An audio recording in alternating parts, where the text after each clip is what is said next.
එතකොට නිදහස් පොදු සමාජයට එරෙහි බලවේග පරාජය කරමු. සංවාදයෙන් කොහොමද ඒක කරන්නේ? සංවාදය මැදිහත් වීමක්.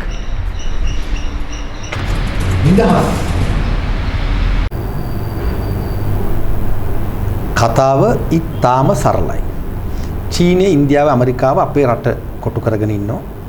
මේ වෙනකොටත් කොහොමත් දේශපාලන ආර්ථික ඝාතකයන් දිගටම වැඩ දශක ගණනාවක් ලෝක බැංකුව, ජාත්‍යන්තර මූල්‍ය අරමුදල, ආසියානු සංවර්ධන බැංකුව, INGOs, NGOs, කළු බලල් හමුදාවක් හැමදාම කටපාඩමින් කියන විදිහට බහුජාතික සමාගම් පොකුරක්, රසායනික යෝධයන්, බීජ යෝධයන්, එකී මෙකී නොකී මෙහෙම දැවැන්ත කළු වලල්ලකට අට කොටු වෙලා තියෙනවා. අපේ දේශපාලුවෝ හොරු, තක්කඩි. ඒ වගේම නිලධාරීන් විශාල ප්‍රමාණයක් ඒ කළු වලල්ලට සම්බන්ධ වෙලා තියෙනවා. ස්වාමින් වහන්සේලා, කාදිනල්තුමා දක්වා වන පූජකවරු, තවත් පූජකවරු දැන හෝ නොදැන, දැන සහ නොදැන මේ ගේම් එකට සෙට් වෙලා තියෙනවා.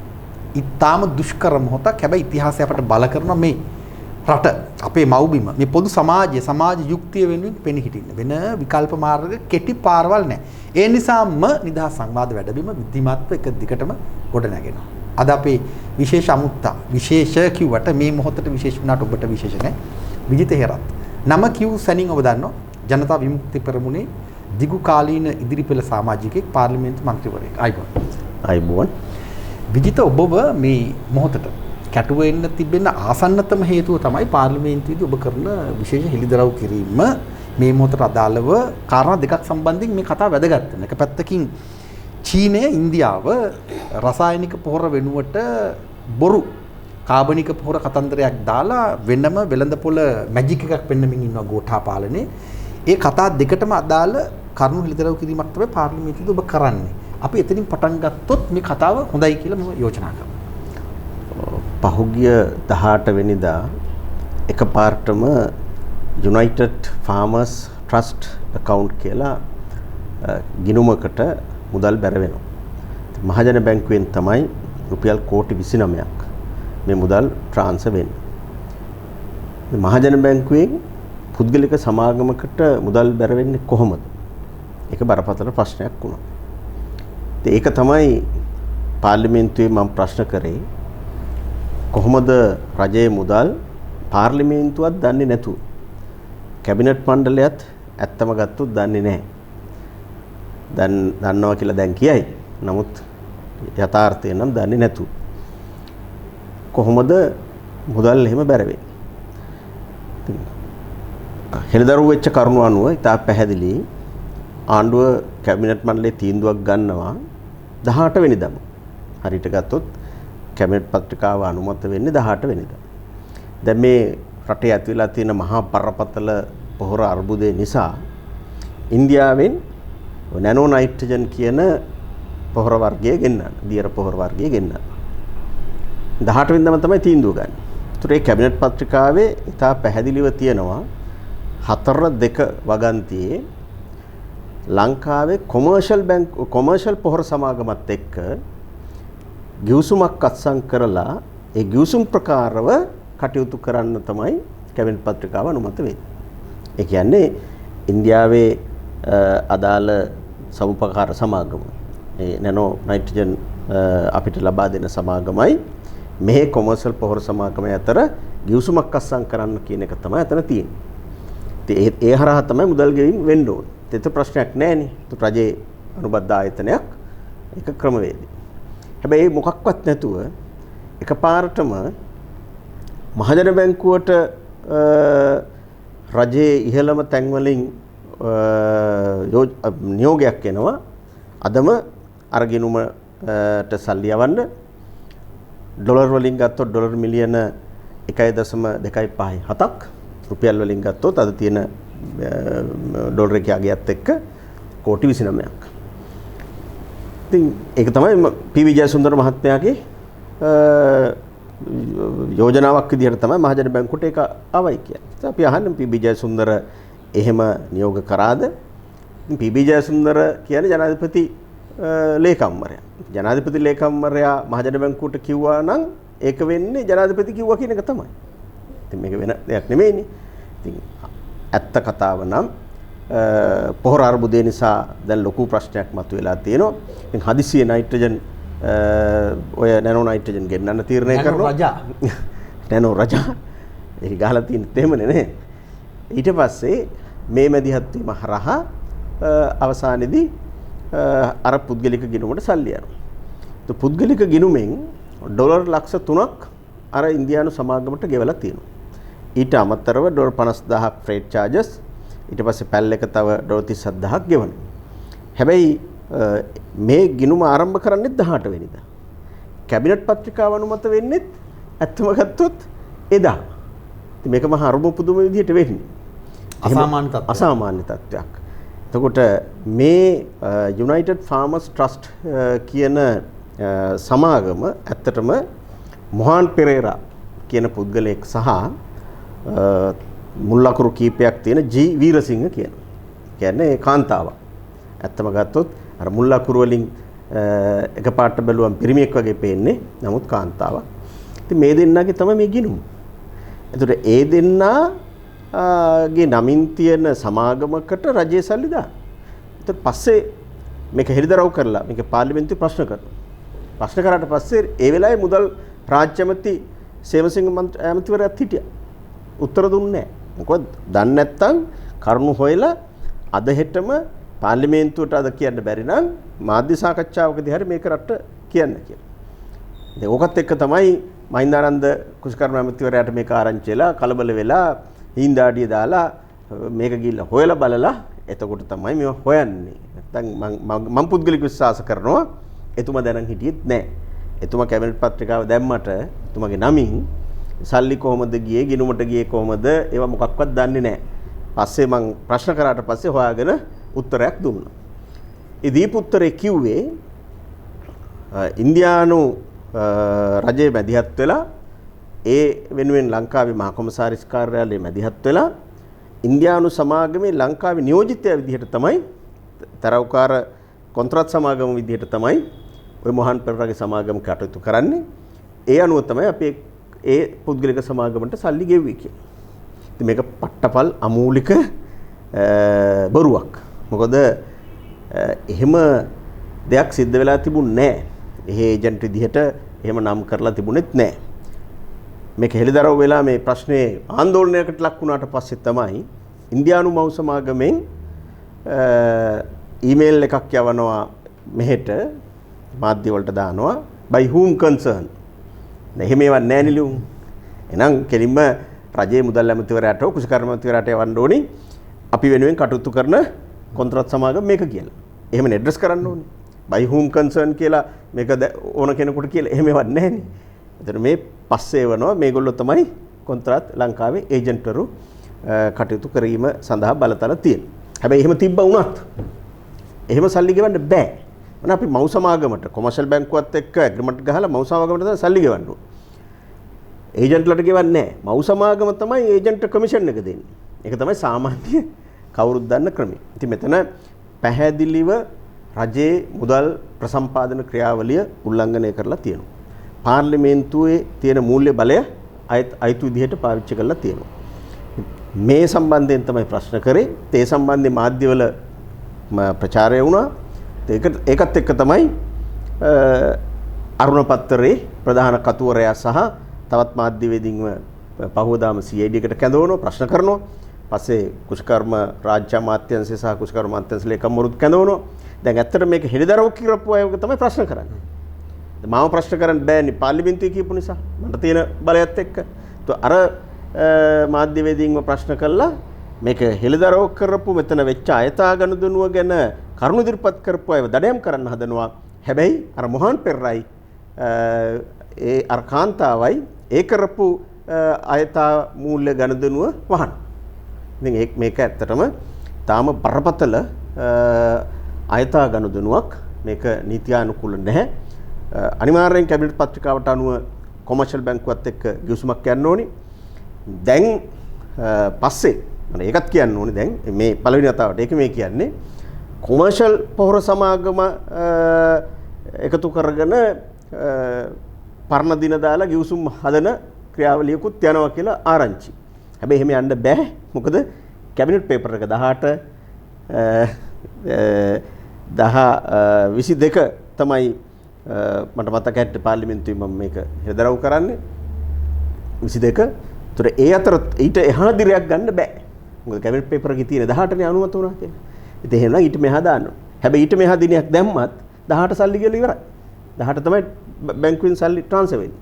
ඒ නිසා කොමර්ස් පොහොර සමාගම බෑක්ඩේට් කරලා ගෙවුසුමක් පස්සේ හැදුවත් ඒක ඒකෙන් ඔප්පු කරන්න බෑ. මේ ගිවිසුම කලින් තිබුණා, මේ ගණදුනුව කලින් ගියා කියන එක මොන උත්සාහ කරත් දැන් රටේ ජනතාව දන්නවා මෙතන බරපතල වැරද්දක් සිද්ධ වුණා. කැබිනට් මණ්ඩලයේ ඇමතිවරුත් මේව දැනගත්තේ ඔක්කොම පෙරහැර ගියාට පස්සේ. මහින්දානන්ද අලුත්ගමගේ සහ අනෙක් ඔය අදාළ අමාත්‍යවරු දන්නේ තමයි ඔබ කියන එක හරි. ඒ කියන්නේ ඔවුනුත් රූකඩ නටුමක් තමයි නටන්නේ. හැබැයි ඔවුන්ටත් වෙනම ගේම් එකක් තියෙනවා. නැත්තම් කවුරු හරි නොදන්න කෙනෙක් හිතයි ඉන්නේ මහින්දානන්ද අලුත්ගමගේ පව් නිකන් අහිංසකයි වගේ. ඒ කියන්නේ ගේම්ස් ගොඩක් මැද්දේ මේ ගේම් එක මහින්දානන්ද අලුත්ගමගේ දන්නේ නැතුව ඇති. ඒ කියන්නේ ඒක උඩින් ප්ලේ වෙන හින්දා. ඇත්තටම මොහාන් පෙරරා කියන පුද්ගලයා සහ ඔය කාන්තාව මතක ඇති මෛත්‍රීපාල සිරිසේන ජනාධිපතිවරයා එංගලන්තේ ගිය ගමන. ඒකෙදී විදේශ අමාත්‍යාංශයට අයිති නොවන වෙනත් කාන්තාවක් කේක් කපන පින්තූරයක් මෙහි මාධ්‍යවල ප්‍රචාරය වුණා. ඒ කාන්තාව තමයි මේ වීරසිංහ කියන්නේ. ඒ කාන්තාව ජී කියන්නේ මම දන්න විදිහට ගයනි වීරසිංහ කියන නම. ඒතර මේගොල්ලෝ මේ බලයට පත් වෙන හැම ආණ්ඩුවක් එක්කම ඩීල් ගහන කණ්ඩායමක්. මීට කලින් රවි කරුණානායක අමාත්‍ය ධූරය දරන කාලෙත් ඒත් එක්ක එකට හිටපු අය. ඊට පස්සේ එක්සත් ජාතික පක්ෂයේ එඩ්වඩ් ගුණසේකර හිටපු ඇමතිවරයා මන්ත්‍රීවරයා එතුමත් එක්කත් අමාත්‍යංශ මට්ටමින් ඔය උපදේශක තනතුරු අරහිමේ දරපු අය තමයි ඔය කාන්තාව. ඒ කියන්නේ කාන්තාවට මුල් තැන දෙන රටක් අපේ රට.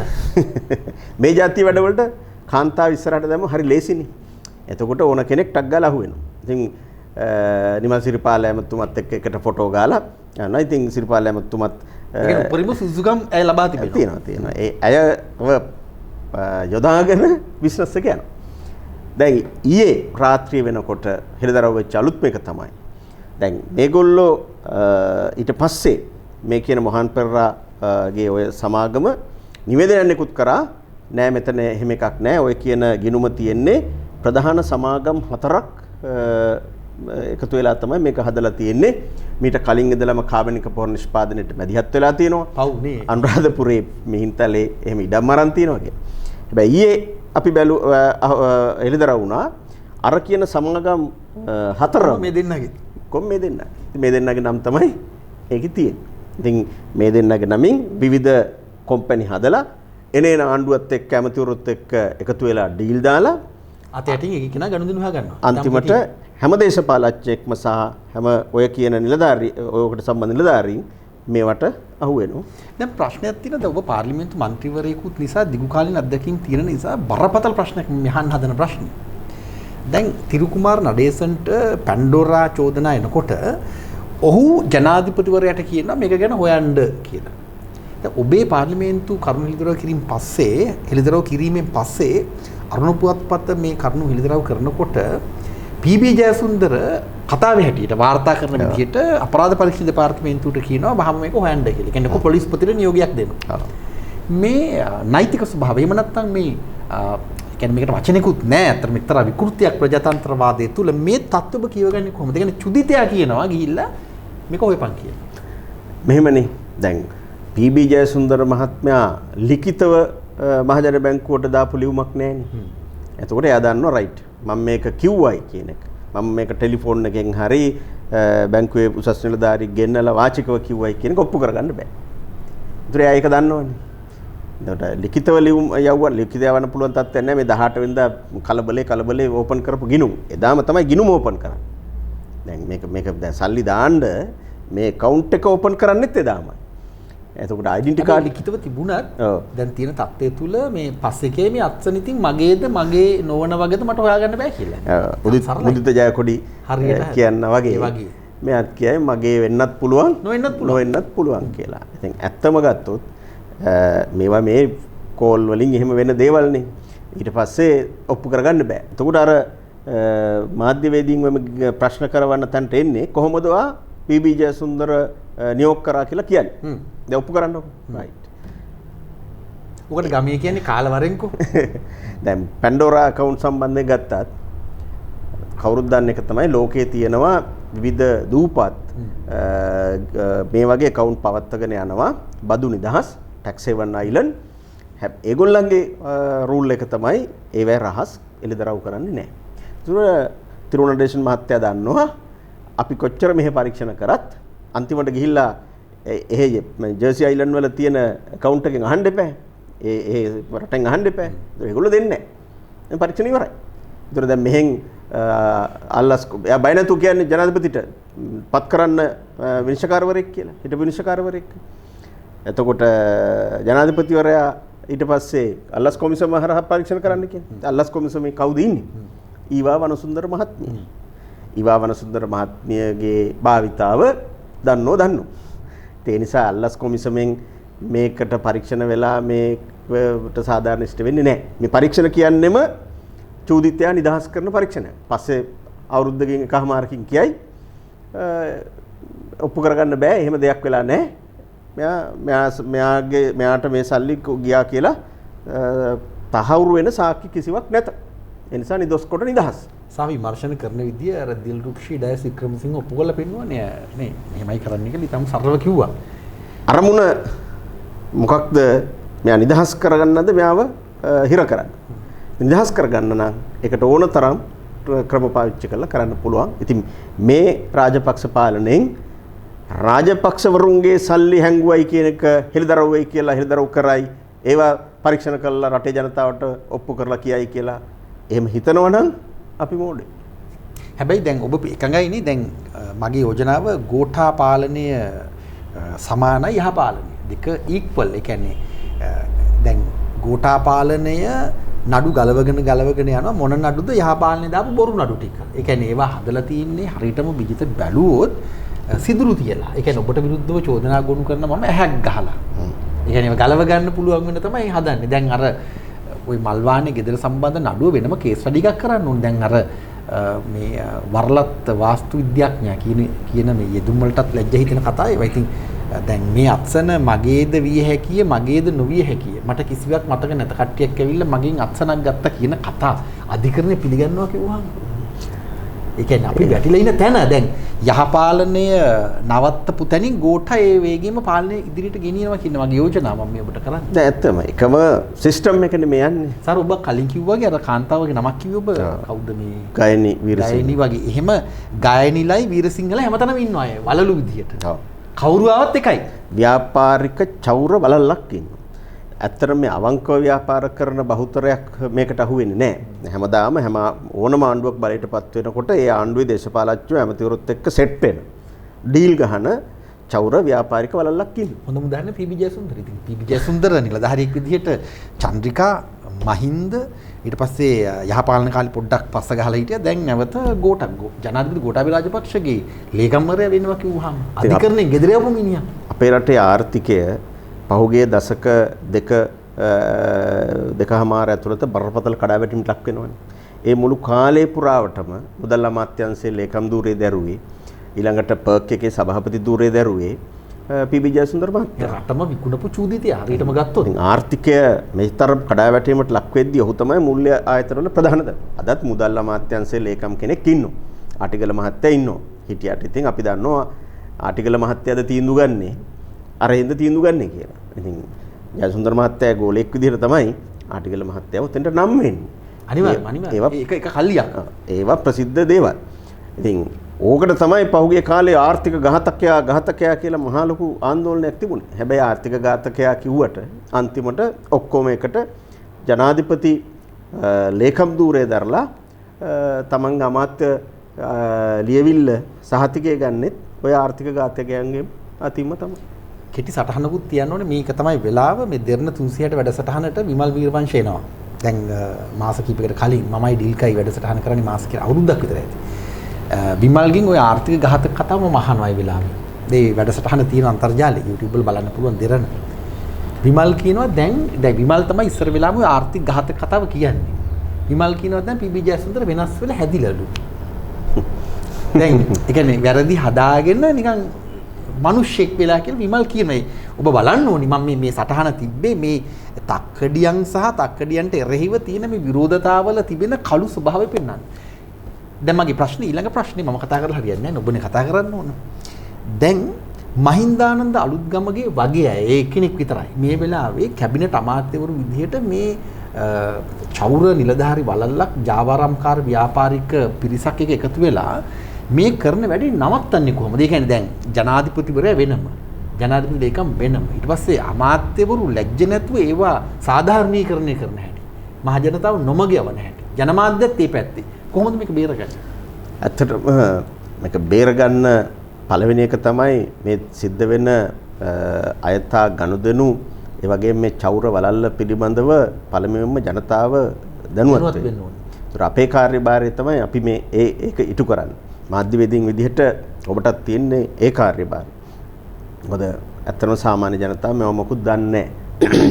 සාමාන්‍ය ජනතාව දන්නේ ඉන්දියාවෙන් නැනෝ නයිට්‍රජන් එනවා. හරි ඒකේ තියෙන අඩුපාඩු මොන හරි බලන එක විතරයි. නමුත් මේ සිද්ධ වෙන අයථා ගනුදෙනු සහ මේ චෞරවලල්ල පිළිබඳ දැනුවත් කිරීම සහ දැනුවත් වීම ඒක තමයි ප්‍රධාන වශයෙන්ම අත්‍යවශ්‍ය වෙන්නේ. ඉතින් මේවා ජනතාව තේරුම් ගන්නකොට දැනුවත් වෙනකොට ජනතාවගේ පැත්තෙන් ප්‍රතිරෝධයක් එනවා. දැන් ඇවිල්ලා තියෙන්නේ. ඉතින් මේක තවත් උත්සන්න වෙනවා ඉදිරියට යනකොට. ඉතින් ජනතා විරෝධය හමුවේ තමයි මේවා අනිත් පැත්ත පෙරලන්න පුළුවන් වෙන්නේ. බැරි වෙලා හරි දැන් ඔබ දැකීම අනුව ඔබට හිතෙන්නේ නැද්ද දැන් ගේම් ගහන්න සුදුසුකම්ලත් පුද්ගලෙක් බවට පත් වෙනවා කියලා මහ ජනතාව පැත්තකින් තිබ්බොත් දැන් ඕනම ජනාධිපතිවරයෙක් ආස කරන අගමැතිවරයෙක් ආස කරන ආණ්ඩුව ආස කරන මිනිස්සු තමයි හොඳටම ගේම් ගහන මිනිස්සු. දැන් හොඳම උදාහරණය තමයි අතුරුලි රතන හාමුදුරුවෝ. හැම පාලකෙක්ම හරි ආදරේ. ගේම් එක සීරුවට ගහන්න දන්නවා.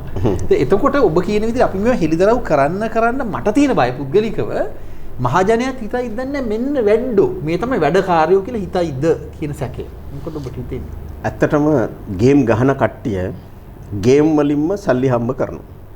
ඒ සල්ලි වේදම් කරනවා ජනතාවගේ ඔළුව වෙනස් කරා. ව්‍යාපාරික වලල්ල දේශපාලඥයෝ ඒක තමයි කරන්නේ. තවත් සමහර අය කරන්නේ ගේම් ගහනවා ගේම් ගහලා ගේම් වලින් මිනිසුන්ගේ මනස වෙනස් කරනවා. ඔබ රතන හාමුදුරු උදාහරණ ගත්තේ උන්වහන්සේ තමයි මහනුවර දළදා මාලිගාව ඉස්සරහා මාරාන්තික උපවාසයේ වාඩි වුණා. අර ඇවුල වැවිලා නිකන් මැරෙන්න වගේ වැටිලා ඒ කියන්නේ බලන්න බය දර්ශනයක්. අන්තිමට උන්වහන්සේලාම එකතු වෙලා තමයි මේ ගෝඨාභය රාජපක්ෂ මහත්තයාව බලයට ගෙනල්ලා එතුමාගේ බලය වැඩි කරන 20 වෙනි සංශෝධනයේට අර මුස්ලිම් මන්ත්‍රීවරුන්ගේ ඡන්ද ටික ගත්තා. එතකොට ඔය කිසිම උපක්‍රමශීලී විදිහට ගේම් එක ප්ලේ කරා. ඒ වෙලාවේ රිසාද් බද්දුන් පට්ට ගහලා රිසාද්ට එරෙහිව අසාද් සාලිට එරෙහිව මාරාන්තික උපවාස කරපු අය රිසාද්ගේ පක්ෂ කට්ටියගේ ඡන්ද ටික ගත්තා.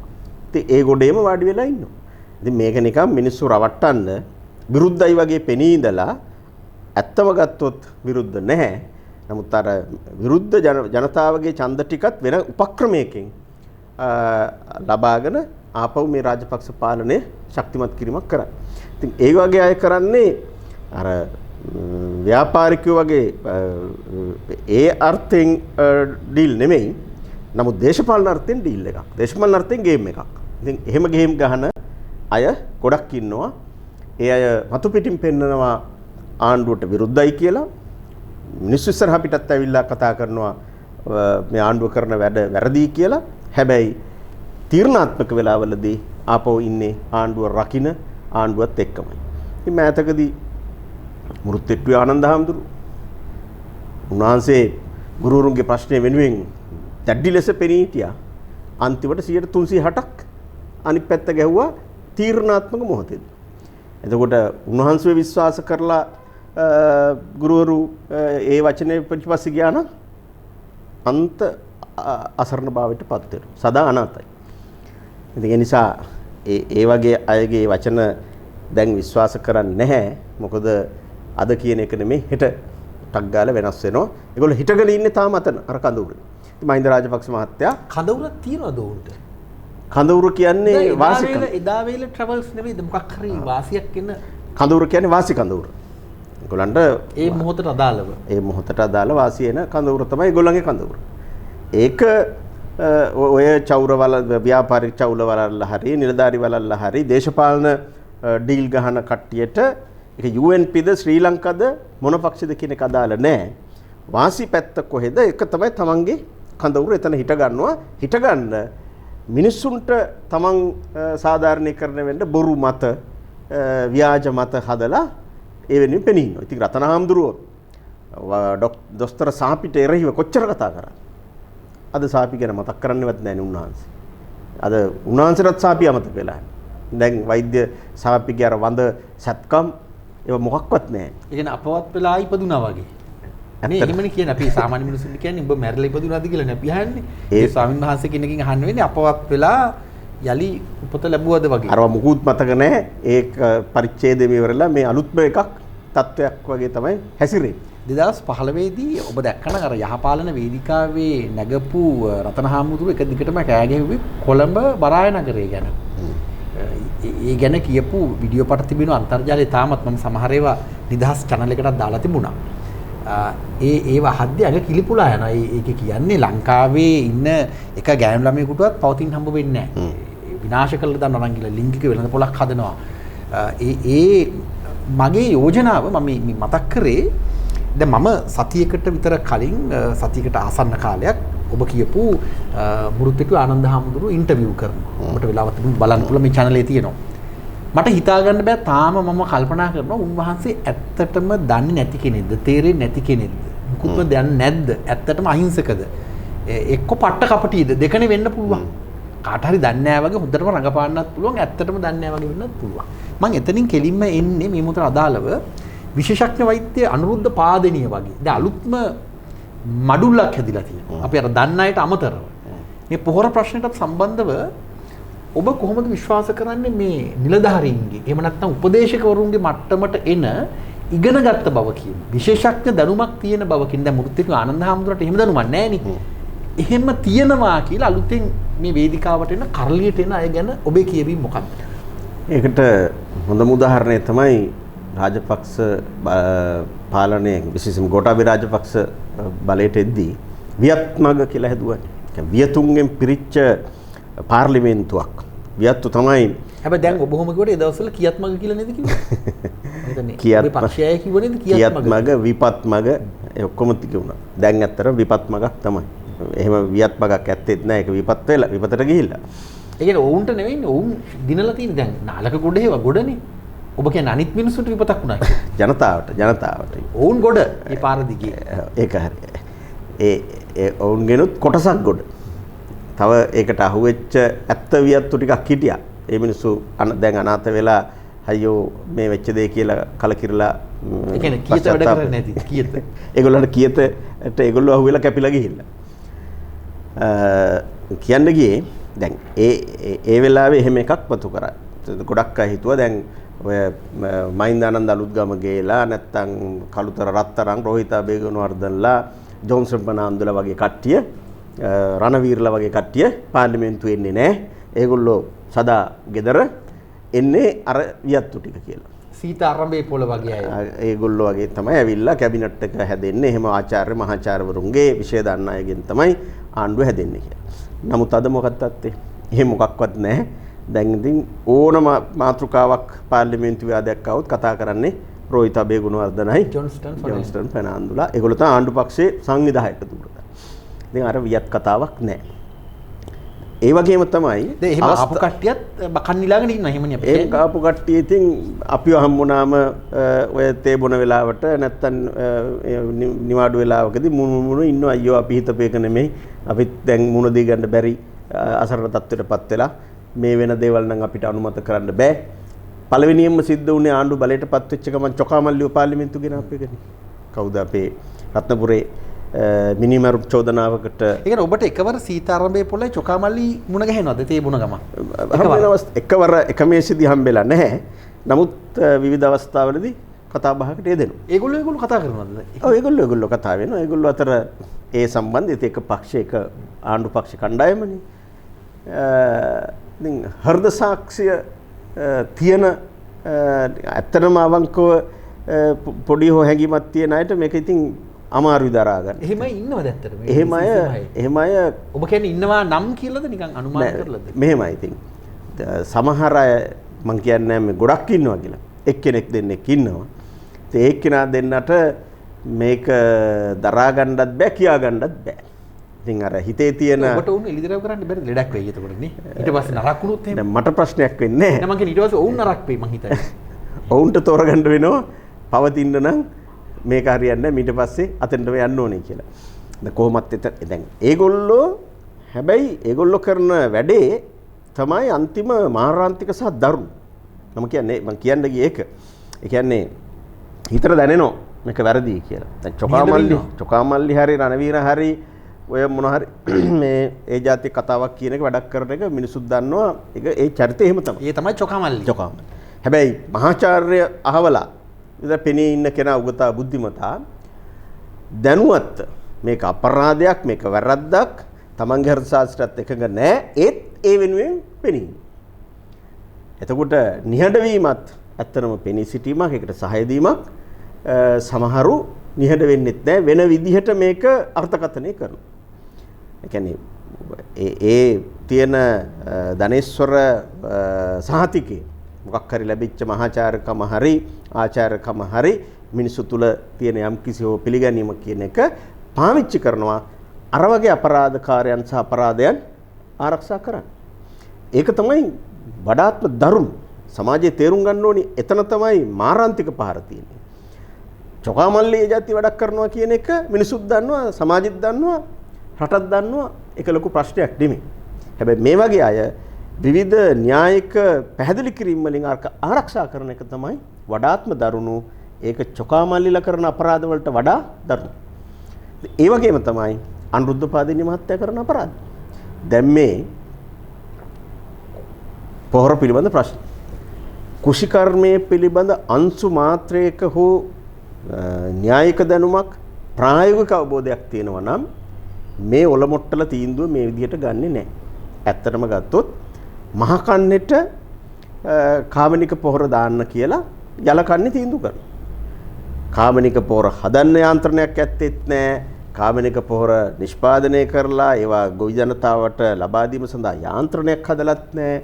ගොවියා දැනුවත් කරලත් නැහැ. මොකක්වත් නැතුව එකපාරටම 24 පැයෙන් මේක නතර කරනවා. දැන් ආණ්ඩුවේ ඇමතිවරු හොයලා බැලුවම කවුද මේ තීන්දුව ගත්තේ කියලා. ඇමතිවරු කවුරුත් හොයාගන්නේ. ඔය දැන් කාමනික පොහොර වෙනුවෙන් වැඩියම පෙනී හිටපු කෙනෙක් නේ රතනහාමුදුරුවෝ කියන මම නන් නෙමෙයි. උන්වහන්සේවත් අර කාර්ය සාධක බලකායට අරන්නේ. උන්වහන්සේ සාකච්ඡාවලට කැඳවන්නෙත් නැහැ. සමහර ඒවාට මම දන්නවා උන්වහන්සේ ආරංචි වෙලා ගිහිල්ලා පිටිපස්සේ වාඩි වුණා. වාඩි වෙනාම මම වාඩි වෙලා උන්වහන්සේ මෙතන කියලා දුන්නා මේ මම ගෙනාවා කියලා තමයි කට්ටිය ගොඩක් අය හිතන්නේ මං ජනාධිපතිතුමාට කියලා මම ඕකට මැදිහත් වෙලා නැහැ කියලා. කවුද කියලා හොයාගන්න බැරුව හිටියා. එතකොට තමයි දැන් ආරංචි වෙන්නේ මේ උපදෙස් දෙන්නේ අර සබරගමු විශ්වවිද්‍යාලයේ ප්‍රොෆෙසර් යාපා එතුමා දාලා තියෙනවා අර කමිටුවටත් දාලා තියෙනවා උපදේශක විදිහටත් ඉන්නවා ඊළඟට වෛද්‍ය පාදිනිය කියලා. ඉතින් ඊපෙරදත් මම දැක්කා රහස් කියනවා අර උපදෙස් දෙනවා. දැන් මේ වැඩේ ඇනලානේ තියෙන්නේ අවුල් වෙලානේ තියෙන්නේ. එතකොට නෑ අපි කිව්වේ ඕක නෙමෙයි ඔහොම නෙමෙයි. අපි කිව්වා කාමනික පොර හොඳයි කියලා හැබැයි මෙහෙම කරන්න කිව්වේ නෑ කියලා අග බේර ගන්න. දැන් නැව ගිලනකොට නැවෙන් පණින්න පාරක් හොයන. හරි පැහැදිලි. නෑ ඔහු කිව්වලු කියන්නේ විශේෂඥ වෛද්‍ය අනුරුද්ධ පාදිනී කියලා තියෙන්නේ වසවිස ආහාරයට ගන්න හොඳ නෑ කියලා. අපිත් ඒක දන්නවනේ. ඒක ඉතින් ඒක ශරීර සෞඛ්‍යයට අහිත කරයි කියලා තියෙන්නේ. ඒක ඒ දොස්තර කියන්න දෙයක් නෑනේ. වසවිස කැම කන්න එපා කියන එක ඕන පොඩි එකෙක් දන්නවා.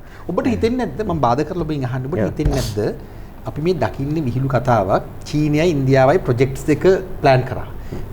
මම කියන්නේ චීන හොර කුණු පොහොර අර මේ දැන් කියන්නේ නැනෝ රජා මේ ප්‍රොජෙක්ට්ස් දෙක මුදලාලිලා සෙට් කරලා මේ අපේ තරවුකාරයොත් එක්ක කතා කරලා අතයටින් ගණන් ටික අරගෙන මේ ප්‍රොජෙක්ට් එක ගෙනල්ලා ඒ වෙනුවට අනුරුද්ධ පාදිනියලා ඔය කවුද යාපලවයි කට්ටිය සෙල්ලමට දැම්ම වගේ වෙන්න බැයිද?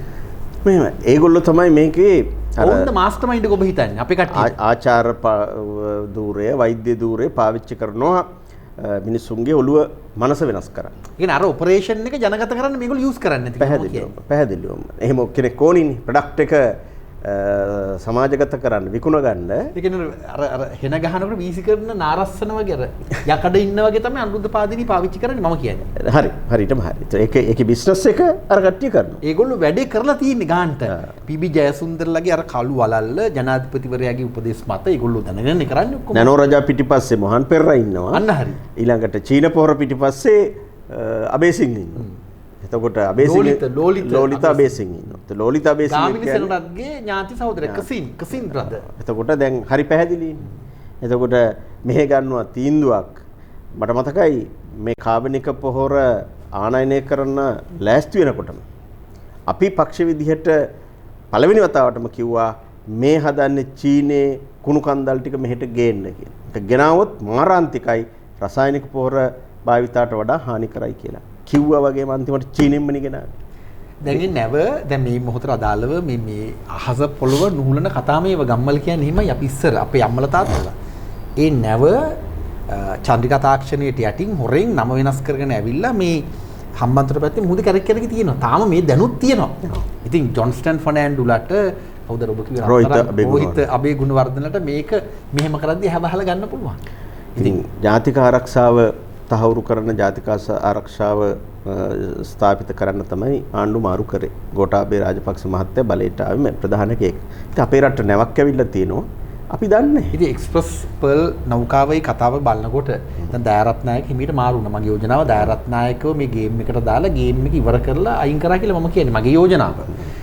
විනාය වෙන විදිහට අර්ථකථනය කරන්න පුළුවන්. මොකද මිලින්ද මොරගොඩගේ පාත්ෆයින්ඩර් ආයතනයේ ඒක තමයි මහමොලේ මේ think tank එක හරියටම ගත්තොත් චීන ඉන්දියානු ඇමරිකානු මේ කතන්දරේ. ඒ think tank එකේ උපදේශකවරයෙක් දයාරත්නායක කියන්නේ. දයාරත්නායක බබෙක් වෙන්න බෑනේ මේ අවස්ථාව හරියටම කළමනාකරණය කරලා හිමීට විමල් විරෝංශයට බාර දුන්නා කියලා මම කියන්නේ. මගේ අදහස. ඉතින් එක්ස්ප්‍රස් පර්ල් නැවට මෙහෙම වුණා නම් මෙච්චර විනාශයක් කරලත් නිහඬව ඉන්නවා නම් අපි අර චීන නැව හම්බන්තොට පැත්තේ කැරක කැරක ඉඳලා මේ දැන් ඇවිල්ලත් දන්නේ නැහැ කොළඹ වරායට. ඔව් දැන් කියනවා සිග්නල් රේඩාර් පද්ධතිය අක්‍රිය කරලා මෙහි සිග්නල් වලට වදින්නේ නැහැ කියලා. ඒකට වරාය ඇමතිවරයා ඇත්තටම ඉල්ලාස් වෙන්න ඕනේ. මේ මෙහෙම දන්නේ නැතුව රටේ සීමාවට ඇතුළුණා කියන එක. නම වෙනස් කරලා සිග්නල් ඕෆ් කරලා මෙහෙට ආවයි කියන එක ඇත්තටම වරාය ඇමතිවරයා වකින් බාර ගන්න ඕනේ කොහොමද ඒක උනේ කියලා. නමුත් එයා කියන්නේ අපි දන්නේ අපිට එහෙම තාම ඇවිල්ලා නැහැ. වෙන ආරක්ෂක ලේකම් කොහෙද දන්නේ? කමල් ගුණරත්න. කමල් ගුණරත්න විශේෂයෙන්. ඒකට එයාගේ ප්‍රධාන වකීම තමයි සහ ආරක්ෂක අමාත්‍ය ධූරය. ඒ ආරක්ෂක අමාත්‍ය ධූරය දෙන්නේ දැන් ජනාධිපතියටනේ. ගෝඨාභය රාජපක්ෂ මහත්තයාට. ඒකට ආරක්ෂක ඇමතිවරයා ලැජ්ජ වෙන්න නෙමෙයි ඇත්තටම ඉල්ලාස් වෙන්න ඕනි මේ වෙච්ච සිද්ධියට. නැවක් ඇවිල්ලා දැන් චීනෙන් කියනවා ඒ සමාගම කියනවා අපි ඇවිල්ලා ඉන්නේ කියලා. ඒගොල්ලෝ ලිඛිතව ලියුම එවනවනේ. අපේ කට්ටිය කියනවා නැහැ කියලා. අපේ කට්ටිය කියනවා නැහැ කියලා. බෑ. පින්නේ. ආවේ නැහැ, දන්නේ නැහැ. තාම සංඥාව සටහන් වෙන්නේ නැහැ කියලා. හැබැයි මේ ඒ නැව තියෙන තැන හරියටම හොයාගෙන මාධ්‍යවල පොඩි ළමයින්ට උනත් යනවා. මන් ළඟ දැන් උනත් පෙන්නන නැවේ පින්තූරෙත් එක්ක. මෙන්න තියෙන නැව. නම වෙනස් කරලා ආපුවා. ඉතින් ඒකම දන්නවා. හැබැයි ඇමති දන්නේ නැහැ. ආරක්ෂක ඇමති දන්නෙත් නැහැ. වරාය පිළිබඳ ඇමති දන්නෙත් නැහැ කියලා කියනවා. ඒ චීන අපිට hina වෙනවා ඇති. ඇත්තටම ගත්තොත් ඒගොල්ලෝ චීනය දැන් අපිට ණය දීලා වැක්සින් දීලා අපිව අර ගිරේට අහුවෙච්ච පුවක්ගිරි තත්ත්වයට පත් කරලා තියෙනවා. ඒ නිසා දැන් බලපෑම් කරනවා. දැන් එන්න කියන කුස්කර්ම ඇමතිට. තමසේනෝ අපේ එම්බසිට. දැන් මොකද මේ කරන්නේ? මේ ගන්නවද නැද්ද? එහෙම තර්ජනය කරනවා. සහ අපි දන්නේ නිල මට්ටමේ ගනුදෙනුනේ. ඔයිට අමතරව චීනෙන් විශාල වශයෙන් අත යටින් සල්ලි දීලා ඇති. දැන් ඔබ මට අල්ලස් දුන්නොත් අනිවාර්යයෙන්ම මම ඔබට බයයිනේ. මං කියන්නේ රාජතාන්ත්‍රික මට්ටමට යටින් විශාල වශයෙන් මුදල් පොම්ප කරලා තිබි මිනිස්සු. ඉතා පැහැදිලිව අපේ අනුරුද්ධ දිසානායක සහෝදරයා පාර්ලිමේන්තුවේදී මහින්ද රාජපක්ෂ අගමැතිතුමාගේ මූණ ඉස්සරහ පිට. එතුමා අගමැති පුටුවේ පාර්ලිමේන්තුවේ හැපැත්තේ වාඩි වෙලා ඉඳද්දී ඉතා පැහැදිලිව ඔබතුමාට පහුගිය ජනාධිපතිවරණ මැතිවරණ ව්‍යාපාරයට චයිනා සමාගමෙන් සල්ලි එව්වා. මේ චෙක් අංක එක්ක මං කිව්වා. ඉතින් අගමැතිතුමා ඔහේ ඉන්න බලාගෙන මුකුත් නැහැ. ඒකට උත්තර දෙන්න ගියෙත් නැහැ. නෑ කිව්වෙත් නැහැ. ඔව් කිව්වෙත් නැහැ. ඒ කියන්නේ කිව්වට කවන්න මං ගණන් ගන්න නැහැ කියලා හිටියා. hina වුණේ නැද්ද? මද සිනහාවක් වගේ. මොකක්වත් දැ නිකන් මට නෙමෙයි වගේ හිටියේ. ඒවා තමයි කපටිකම්. ඒවා ඒවා ගණන් ගන්නද නෑ ඒකට කියන්නේ පරිණත භාවය. දේශපාලන පරි. ඉතින් ඒක එහෙම හිටියා. දැන් චෙක් අංක එක තියෙනවා. ඒතර ඒ චීන සමාගම තමයි දුන්නේ. බැසිල් රාජපක්ෂ මහත්මයාගේ බිරිඳ පුෂ්පා රාජපක්ෂගේ පදනම ගම්පා දිස්ත්‍රික්කේ අපි දිස්ත්‍රික්කේ ඒ පදනමට චෙක් ලැබිච්ච මුදල් චෙක් අංක එක පැහැදිලිව ඔප්පු කරලා තියෙනවා. ඉතින් ඒවා කවුරුත් දන්න ප්‍රසිද්ධ රහස්. ඒ නිසා මේ ගනුදෙනු පිටිපස්සේ අනිවාර්යයෙන්ම ওই ව්‍යාපෘති එනකොට ওই ව්‍යාපෘති නිකන් අනුමත වෙන්නේ නැහැ. කැබිනට් මණ්ඩලයේ unsolicited project විදිහට ඔය approve වෙන්නේ. කිසිදු tender procedure එකක් follow කරන්නේ නැතුව ඒවා approve වෙන්නේ ওই පිටිපස්සේ අනිවාර්යයෙන්ම කොමිස් තියෙන නිසා. ඒක ප්‍රසිද්ධ රහසක්. ඒ නිසා චීන සමාගම් වේවා වෙනත් කවර රටක හෝ සමාගම් වේවා අපේ රට ආයෝජන ගෙද්දී හෝ අපේ රට මොනවා හරි වෙළඳ භාණ්ඩ ගෙද්දී ඒවා තෝරගැනීමේදීම ඔය පගා ගන්න එක කොමිස් ගන්න එක දැන් කාලයක් තිස්සේ තියෙන පුරුද්දක්. පහුගිය යහපාලන ඊනියා යහපාලන ආණ්ඩුවෙත් තිබුණා. අදත් තියෙනවා. ඉතින් මේක තමයි අපේ රට දුප්පත් වෙන්න ප්‍රධාන හේතුව. අපි ණය අරගෙන මේ මහා විශාල ධනස්කන්ධයක් යට කරලා කරන ව්‍යාපෘතිවල සල්ලි 40%ක් 50%ක්ම නැවත යනවා පැන්ඩෝරා account වලට. ගින්නිල්වලා ව්‍යාපෘතියේ ගනුදෙනුවේදී චයිනා කොන්ත්‍රාත් සමාගම කැමි කෙටි අකුරු වලින් ගත්තොත් කැමි සමාගම ඒ මුදල් නැවත මෙහි පුද්ගලයන්ගේ ගිණුම් වලට දැම්මයි කියන එක කරුණු සහිතව සාක්ෂි සහිතව ඔප්පු වෙලා තියෙනවා. එතකොට ඒ සමාගමට කොන්ත්‍රාත් එක දෙන්නේ කොහොමද? මතක ඇති වාරිමාර්ග අමාත්‍යාංශයේ ලේකම්වරයා අයිවන් සිල්වා. අයිවන් සිල්වා අමාත්‍යාංශ ලේකම්. එයාට ප්‍රධාන මූල්‍ය පාර්ලිමේන්තුවේ මුදල් වක්කින පුද්ගලයා. මේ පරිබන්ධ පරීක්ෂණ තිබ්බා. කොහොමද ජනවාරි 6 වෙනිදා ජනාධිපතිවරණ ඡන්දේ ජනවාරි 8 6 වෙනිදා සල්ලි දුන්නේ? දෙසැම්බර් මාසයේ අග සල්ලි දුන්නේ කොහොමද? ඉතින් ඒ පිළිබඳ පරීක්ෂණ කළා. කෝටි ගණන් නෙමෙයි. මිලියන ගණන්. කෝටි මිනිස්සුන්ගේ ඇසුඩ යන ප්‍රමාණවල ගණන්. අයිවන් සිල්වා රටින් පැන්නා. දැන් අන්න ඇවිල්ලා ඉන්නේ. දයාසාගේට ඇවිල්ලා ආපහු වැඩ කරනවා. ඒ වගේම ඒ කාලේ වගකීම් දරපු අමාත්‍ය ධූරයන් දරපු අයගේ බිරින්දෑවරුන්ගේ අනියම් බිරින්දෑවරුන්ගේ එංගලන්තේ ගිණුම් වල සල්ලි ගියවා තියෙනවා. ඉතින් ඒව තමයි රටේ ජනතාවගේ සල්ලි මේ තරම් විනාශ වෙන්න හේතුව. පැන්ඩෝරා වලට ගිය එකක් නෙමේ හොයාගත්තේ. රුපියල් කෝටි 36000. ඉතින් තව කොච්චර තියෙනවද? ඉතින් මේ රටේ සල්ලි ටික ඒ විදිහට එහෙට යනවා. ඒවා එහෙ ගබඩා කරලා තියෙනවා. ආයෝජනය වෙන්නෙත් නැහැ. ආයෝජකයෝ ඇවිල්ලා මේ සල්ලි වියදම් කරනවට අපි ණයයි පොලියයි ගෙවනවා. ඉතින් තව කල්ප ගානකට අපේ රටේ ජනතාව කඹරලා මේ කරන හොරකම් වංචාවල නාස්තිවල සල්ලි ඇත්තටම ගෙවන්න සිද්ධ වෙලා තියෙනවා. දැන් ඔබ අර පාර්ලිමේන්තුවේදී කරපු හෙළිදරව් කිරීමට සමාන හෙළිදරව් කිරීමක් අශෝක අබේසිංහ සජබෙන් පාර්ලිමේන්තුවට පිට එළියේ ජනමාධ්‍ය සාකච්ඡාවක් තියලා කිව්වා. ඔහු කියන්නේ දැන් මේ තොරතුරුනේ වැදගත් අපිට කවුරු කිව්වත් ඔහු කියන්නේ අර නැනෝ රජා ගනුදෙනුවෙන් බිලියන 6ක් හොරකම් කරන්න නියමිතයි කියලා. බිලියන 6ක් ඔහු ගණන් හදලා පෙන්නනවා. ඒ කියන්නේ ගණන් එහෙ කරලා බොරු කරලා කරන්න හදන විදිය.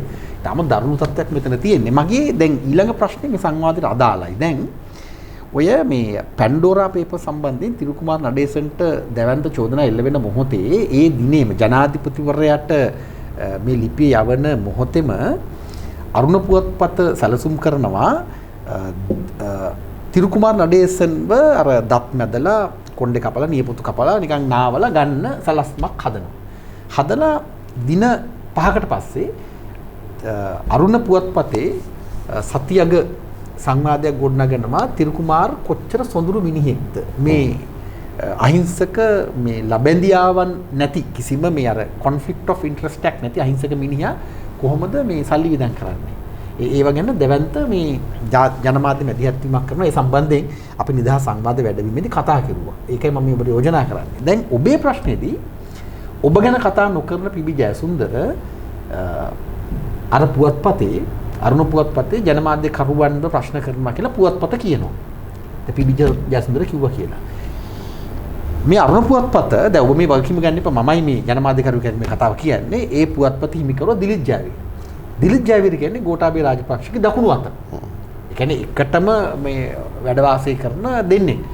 දැන් මේ ඩ්‍රාමා එක කොහොමද අපි කියවගන්නේ? දැන් මගේ යෝජනාව පීබී ජයසුන්දර CID එකට කිව්වද නැද්ද කියලා අපි දන්නේ නැහැ. ඔය විමර්ශන කොම් බොරු. ඒ කියන්නේ නිකන් මිනිස්සු පිස්සු වටලා මිනිස්සුන්ට නිකන් බොරුවක් තමයි ජනමාධ්‍ය ඔස්සේ නිර්මාණය කරලා පෙන්නන්නේ ජනාධිපති ගෝඨාභය රාජපක්ෂයි පීබී ජයසුන්දරයි ලේකම්වරයා දිලිත් ජයවීරයි. අරුණ පුවත්පත බලන මිනිස්සු හිතනවා විජිතේ රත්න ප්‍රශ්න කරන්න බෑ පාර්ලිමේන්තුවේ වරප්‍රසාද තියෙන නිසා මෙන්න ජනමාධ්‍යකරු අල්ලගෙන මේ ඩ්‍රාමා එක කොහොමද තේරුම් ගන්න? අපිට අපේ රටේ සිද්ධ වෙන දේවල් එක්ක ගත්තොත් හැමදේම සැක තියාගන්න ඕනේ. මොකද සමහර මතු පිටින් පේන දේ නෙමෙයි හිතාගන්න බැරිව වෙන්නේ. හිතාගන්න බැරිව වෙනවා. අර දිලිසෙන සියල්ල රත්තරන් නෙමෙයි කියලා කතාවක් තියෙනවානේ. මොකද අපි කවුරුත් දන්නවා කාබනික පොහොර පිළිබඳ කාර්ය සාධක බලකායේ දිලිත් ජයවීරත් සමාජිකයෙක්. එතකොට මුල් අවස්ථාවේදී කාබනික පොහොර ආනයනය කිරීමේ බිස්නස් එක දිලිත් ජයවීර හරහා සිද්ධ වෙනවා කියලා කතා බහක් ආందోලනයක් තිබුණා. කාබනික පොහොර පිළිබඳ ශ්‍රේෂ්ඨ අය පවා ඒක ඒ සැකේ තිබුණා. මේක පිටිපස්සේ බිස්නස් එක ගන්න යන්නේ අහවලා කියලා. මොකද අපි දන්නවනේ කොරෝනා වලදී ඇන්ටිජන් ගෙන්වීමේදී ඇන්ටිජන් PCR වැක්සිනේෂන් කියන මුල් කතන්දරේම සහ විදේශගත ශ්‍රී ලාංකිකයන් ආපහු හෝටල් වලට යවීමේදී ඔක්කොගෙම දිලිත් ජයවීර ව්‍යාපාරේ තියෙනවා. කියන්නේ දිලිත් ජයවීර අශෝක් පත්‍රගේ තමයි ඉදිරියම හිටියේ. දැන් නාසිරි නෙට්වර්ක් එකයි. ඒකත් එක්ක මේකත් එතනට කියලා තිබුණා. මේ බිස්නස් එක දැන් මොහන් පෙරරා ළඟට ගිහිල්ලානේ.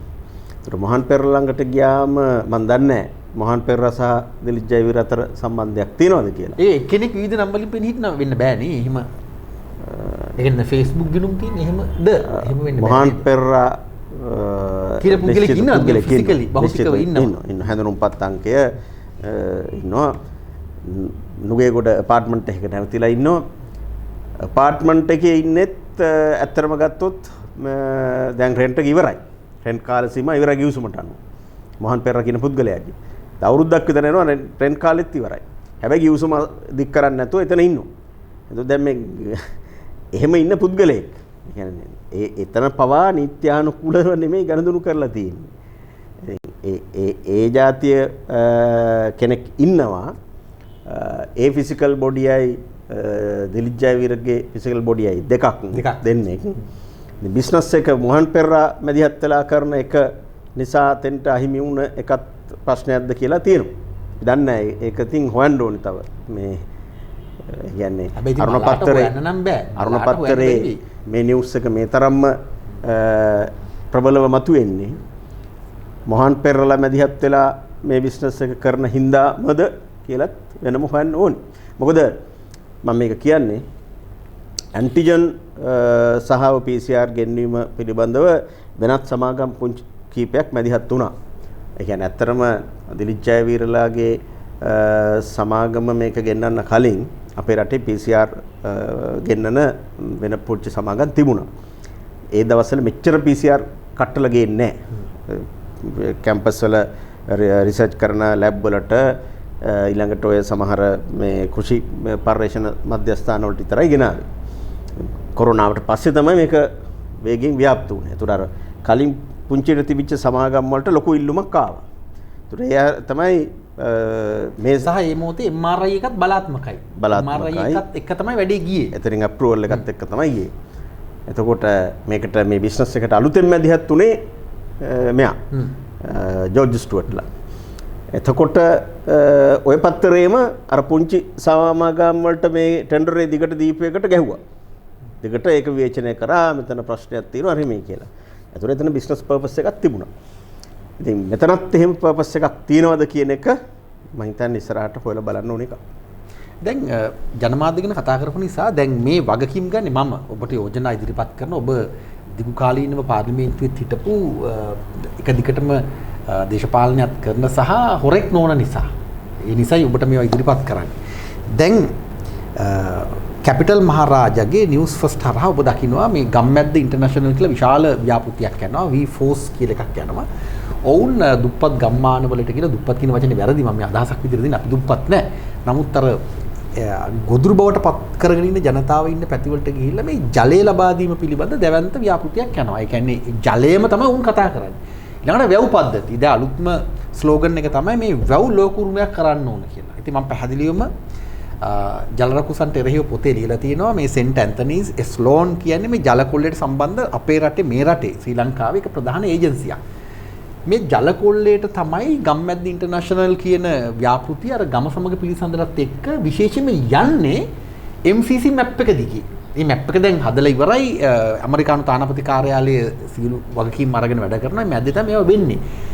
එතකොට දැන් අනිත් පැත්තෙන් මේ අරගල වැඩියම පෙන්වන්නේ තවුන් තමයි. දැන් හිරු දෙරණ ස්වර්ණවාහිනී ගත්තාම අර ජනතා විරෝධය වෙනුවෙන් වැඩි ඉඩක් දෙනවා කියලා පෙන්වන්නේ එතන තමයි.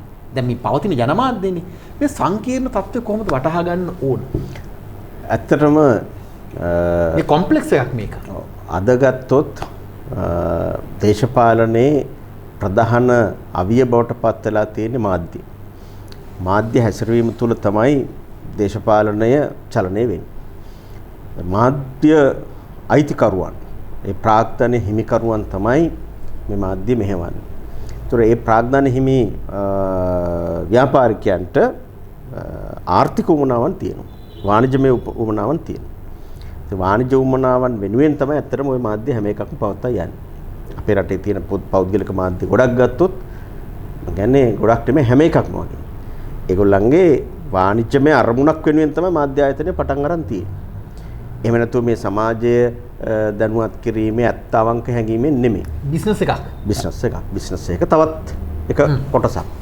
සමහරවිට Taman සතුව තියෙන අනිකුත් බිස්නස් ඒවයින් ගෙවන්න ඕනේ ටැක්ස් වලින් යම් ප්‍රමාණයක් මුදවා ගන්නත් මේක පාවිච්චි කරනවා. රත්තරන් බිස්නස් එක කියන්නකො. රත්තරන් බිස්නස් එක තියෙනවා. එතකොට එක මාධ්‍ය සමහර මාධ්‍ය වලින් අර රත්තරන් තියෙන රත්තරන් කියන පුද්ගලික ඉලක්ක කරලා නෙවෙයි නේද? අර කලින් කියපු නෑනේ. නෑ ඒ රත්තරන් නෙමෙයි. මේ ගෝල්ඩ්. දැන් අපි හිතමු උකස් සමාගම් තියෙනවා. රත්තරන් උකස් තියෙන සමාගම් තියෙන රත්තරන් බඩු විකුණන ව්‍යාපාර තියෙන එහෙම හිමිකරුවෝ මාධ්‍ය ආයතන මෙහෙවනකොට වැඩසටහනුත් හැදෙනවා. අර කවුද මහනුවර රත්තරන් මාල දාගෙන එහෙම තියෙන. ඒතර ඒගොල්ලෝ ඇවිල්ලා අර සමහර යంత్ర මන්ත්‍ර සූත්‍ර සුරයක් දාන්න, මාලයක් දාන්න, පංචායුධයක් දාන්න ඒ වගේ උපදෙස් දෙනවා. ඉතින් දාන්න ගියාම යන්න වෙන්නේ අර කඩේටනේ. අර රත්තරන් බඩු ගන්නනේ. ඉතින් රත්තරන් බඩු අලවියනවා. හැබැයි ගෙනල්ලා පෙන්නන්නේ වෙන සමහර ආගමික වැඩසටහනක් විදිහට. අන්තිමට විකුණන්නේ තමන්ගේ රත්තරන් ටික. අර පූජකවරයා හරහා කියවනු. රත්තරන් මෙහෙම කරොත් හොඳයි කියලා. ඉතින් එහෙම තියෙනවා. ඉතින් අර මං ඔළුව වෙනස් කරන විදිහ. ඉතින් අපේ රටේ ජල කොල්ලේ වගේ එකක් ඉන් එහාට යනවා සහ දැන් මේ වෙනකොට අර චීන ඉන්දියානු ඇමරිකානු භූදේශපාලනයට ජනමාධ්‍ය වෙනම අර ඔපරේෂනල් විදිහටත් සම්බන්ධ වෙලා තියෙනවා. ඒකෙදි ඔබ කියන අර කඩේ මොඩලයට එහාට ගිහිල්ලා. ඒ කියන්නේ මහා දැවැන්ත බිස්නස් කර ගැනීම වෙනුවෙන් සමහර ව්‍යාපෘති විවේචනය කරන ඒවා සමහර ආයෝජන විවේචනය කරන ඒවා මාධ්‍යවල අපි දකිනවා. ඒතර අවසානයේ තමයි තේරුම් ගන්නේ මේකේ යටි අරමුණ මොකක්ද කියන එක. ඉතින් ඒ තරම් අද ගත්තොත් මාධ්‍ය භාවිතාව පහත් තත්ත්වයට වැටලා තියෙනවා. දැන් අපි පුංචි කාලේ තිබුණ මාධ්‍ය භාවිතාව එහෙම නෙමෙයි. මම කියන්නේ ලංකාවේ විතරක් කියලා. ලෝකෙම මේක තමයි CNN, BBC ඒවා ගත්තත් එහෙම තමයි. ඒවා ප්‍රවෘත්ති පිටිපස්සේ ව්‍යාපාරික අරමුණු තියෙනවා. අනිවාර්යයෙන්. ඒතර නිවුස් එක කියන්නේ දේශපාලන නිවුස් එකක්. නැත්තම් මොකක් හරි සමාජමය සිද්ධියක් ගැන. හැබැයි ඒකේ යටම පතුලේ තියෙන්නේ වාණිජමය අරමුණක්. මොකක් හරි බිස්නස් එකක් සාක්ෂාත් කරගන්න. ඉතින් ඒක අද බහුතරයක් මාධ්‍ය තුල අපි දකින දෙයක්. දැන් අපේ මාතෘක පටන් ගත්තේ මේ දූෂණ වංච අක්‍රමිකතා කළු සල්ලි හොරකම් කරන විදිහේ මේ දැවැන්ත කළු වලල්ල මැද්දේ කොහොමද රට පවතින්නේ කියන කාරණේ. අපේ සංවාදික තර්කානුකූල ඉමකට ගෙනල්ලා අහවර කරන්න ඔබට ඉදිරිපත් කරන ප්‍රශ්නය එක විදිහක යෝජනාවකුත්. දැන් අපි හිතමු පළාත් සභා මැතිවරණේ තියයි. තියන්නත් පුළුවන් නොතියන්නත් පුළුවන් ඉන්දියාව තමයි තීරණය කරන්නේ. ඔබේ පක්ෂයේ කණ්ඩායමකුත් ඒවට යයි. ඊට පස්සේ පළාත් පාලන මැතිවරණේ 2024 ජනාධිපතිවරණේ 2025 මහ මැතිවරණේ. කොහොමනේ කතන්දරේ තියෙන්නේ දැන්. පවතින තත්ත්වයන් තුළ කොහොම ගත්තත් අඩු වැඩි වශයෙන් අපි බොරු නිකන් සිහිනමවන්නේ නැතුව කතා කරුවොත් මේ පවතින ඡන්ද සූත්‍රය තමයි ඉස්සරහට යන්නේ. දැන් මගේ යෝජනාව ගෝඨා වෙනුවට පාටලි වගේ කෙනෙක් එක්කෝ ඔය සජිත් ප්‍රේමදාස වගේ කෙනෙක් කවුරු හරි ඊළඟට සැලසුම් කරලා මේ ඔපරේෂන් එක මෙහෙම යනවා. චීනය ඉන්දියාව ඇමරිකාව සල්ලි පොම්ප කරනවා. අර ටික ආයි වෙනවා. මං අහන්නේ ඔබෙන් මේ මොහොතට අදාළව රට කොටු වෙලා තියෙන නිසා පාර්ලිමේන්තුව එහෙම නැත්නම් මේ ඡන්ද ක්‍රමයේ මැතිවරණ කතන්දරට එහා යන දැවැන්ත ජනබලයක් හැදෙන්න ඕනේ නැද්ද? මුඛා බලයටවත් නටන්න එපා කියලා හොල්ලගෙන ඉන්න පුළුවන් ජනබලයක්. ඇත්තටම ගත්තොත් එහෙම මහා දැවැන්ත ශක්තිමත් ජනබලයක අවශ්‍යතාවය තියෙනවා. එහෙම ජනබලයක් කෙලින් ඉන්නවනම් පාලකයන්ට මේ විදිහට නටන්න බෑ. අපි හදමුකෝ මේ රටේ සියලු පක්ෂ එකතු කරගෙන. අනිවාර්යයෙන්ම හදන්න. සියලු පක්ෂ කිව්වම එතන ප්‍රශ්නාර්ථයක් එනවා. ඔබට හිතෙන්නේ නැද්ද බාධා කිරීම? ගෝඨාව විශ්වාස කරපු ගමේ ඇත්ත මිනිස්සු ඇතිනේ. රට හදයි. මේ රට හදන විරුවා. ඇත්තම ගොවි මහත්මයෙක් ඉන්න පුළුවන් ගමේ. සජිත් තමයි රට හදන්නේ කියලා හිතන ඇත්තටම ගෙවිලියක් ගමේ ඉන්න පුළුවන් සියලු පක්ෂවල පල්ලෙහා බිම්මට්ටමේ මිනිස්සු ඇත්තටම අහිංසක ඇතිනේ. ඒ කියන්නේ මේ මිනිස්සු ඕරු නෙවෙයිනේ. කියන්නේ බොරු බලාපොරොත්තු වලට අහු වෙච්චයි. මම මේ අර්ථයෙන් ඔබෙන් අහන්නේ. බිම්මට්ටම එකතු කරන්න බැරිද අපිට? ඇත්තටම රටේ බහුතරයක් ගෝඨාභය රාජපක්ෂ සම්බන්ධයෙන් ලොකු විශ්වාසයක් තිබ්බා. ඔහු දේශපාලනය කළා තිබුණේ නැහැ. හමුදා නිලධාරියෙක් ආරක්ෂක ලේකම් ධූරේ දරන කාලේ යම් යම් සංදර්ශනාත්මක වැඩ කරලා තිබ්බා. ඒකත් එක්ක හිතුවා රට හොඳ තැනකට එයි කියලා. ඉතින් ගමේ සාමාන්‍ය ගොවි මහත්තුරු විතරක් නෙමෙයි. විශ්වවිද්‍යාල ආචාර්ය මහාචාර්ය වෛද්‍යවරු පවා ඉංජිනේරු පවා හිතුවා එවැනි වෙනසක් කියන්නේ අපේ රටේ විද්වත් වෘත්තිකයන් පවා බහුතරයක් විශ්වාස කරා. හැබැයි ඒ වෙලාවේ අපි පැහැදිලිව කිව්වා රාජපක්ෂ පවුලේ ඉන්න අන්තිම දුර්වලම පුද්ගලයා ගෝඨාභය රාජපක්ෂ කියලා. ඒ වෙලාවේ කවුරුත් ඒක පිළිගත්තේ නැහැ. දැන් කාටත් ඒක තහවුරුයි ඔප්පු වෙලා තියෙනවා. ඉතින් ඇත්තටම ජනතාවගේ පැත්තෙන් අපේ රට තුළ දැන් ඇති වෙලා තියෙන මේ මොහොතේ ගත්තොත් තියෙන කතිකාව තියෙන්නේ මේ රාජපක්ෂ පාලනයට තවදුරටත් රට හදන්න බෑ. ඒ වගේම තමයි මේ ඔලුගෙඩි මාරු කරාට මේක වෙනස් වෙන්නේ නැහැ. සිරිසේන මහත්තයා වෙනුවට ගෝඨාභය පුටුවේ වාඩි කරා කියලා මේ ප්‍රශ්න උත්තර ආවේ නැහනේ. අපේ රටේ ආර්ථික දේශපාලන ක්‍රමය ඒකම තමයි. ඇත්තටම මේකට ඕනේ ක්‍රම වෙනසක්. ප්‍රතිපත්තිමය වෙනසක්. ප්‍රතිපත්තිමය වෙනසක් නොකර මේ தත්ත්වය වෙනස් කරන්න බෑ. අපි දකින්නේ හෙට මේ වෙනුවට මේ සිස්ටම් එකම ගෙනියන්න අනුර දිසානායක ওই පුටුවේ වාඩි කරත් මේකම නම් ගෙනියන්නේ ජනතාවට වැඩක් වෙන්නේ නැහැ. එහෙමනම් අපි කරන්න ඕනේ මෙතන ප්‍රතිපත්තිමය වෙනසක් සිස්ටම් චේන්ජ් එකක් කරන්න ඕනේ. උදාහරණයක් ගත්තොත් අපි 1977 අපේ රටේ ජාතික ආදායම 31ක් කුෂි කර්මාන්තයෙන් දැරුවා. කුෂි නිෂ්පාදන වලින් අපි ආදායම් හොයනවා 31ක්. අද 7%යි. ඒත් අපේ නිෂ්පාදනය වැටලා තියෙන්නේ. කුෂි නිෂ්පාදනය, කාර්මික නිෂ්පාදනය, සියලු නිෂ්පාදන කඩම් වැටලා තියෙන්නේ. ඒ කියන්නේ අපි බීලුණු ගෙඩියත් රටින් ගේන්නේ, මිරිස් කල්ලත් රටින් ගේන්නේ, ඔය කොච්චර කාබනික් ගැන කතා කරත් හාල් ටිකත් ගේන්නේ පිට රටින්. ඒත් අපේ නිෂ්පාදනය අපි වටලා තියෙන්නේ. නිෂ්පාදනය මත පදනම් වෙච්ච ආර්ථික ගමනක් අපි යන්න ඕනේ. ඒකට ලෝකයේ දියුණු වෙච්ච තාක්ෂණයේ දැනුම ඒ සියල්ලත් අරගෙන. ඒක කරන්න නම් ජනතාවගේ පැත්තෙන් වෙන්න ඕනේ දෙයක් තියෙනවා. අර හැමදාම වගේ අපි කැපුවත් කොළ පාට, කැපුවත් තිල් පාට, අපි පරම්පරාවේ UMP කාර්යෝ, පරම්පරාවේ ශ්‍රී ලංකාකාරයෝ අන්න ඒ තියෙන ගතානුගතික චින්තනයෙන් ඈත් වෙන්න ඕනේ. අපිට දැනෙන දේ තමයි අද වෙනකොට බහුතරයක් ඒකෙන් ඈත් වෙලා තියෙනවා. ඒක වෙනස් වෙලා තියෙනවා. ජනතාවගේ පැත්තෙන් දැන් තියෙනවා මේක වෙනස් කරන්න මොකක් හරි අලුත් එකක් ඕනේ.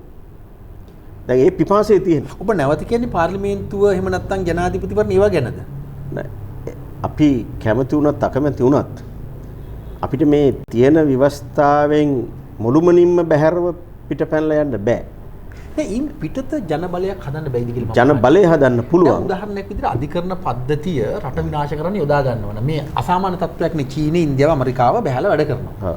ඒතර කොළඹ මහාධිකරණයේ ඔබ දැක්කර මේ ගනුදෙනු සම්බන්ධයෙන් මේ ලංකා පොර සමාගමත් එක්ක වැඩ කරන විදිය දැන් අධිකරණ පද්ධති වලින් උඩනම් මේක යන්නේ අසාමාන්‍ය තත්ත්වයක් නම් ක්‍රියාත්මක වෙන්නේ.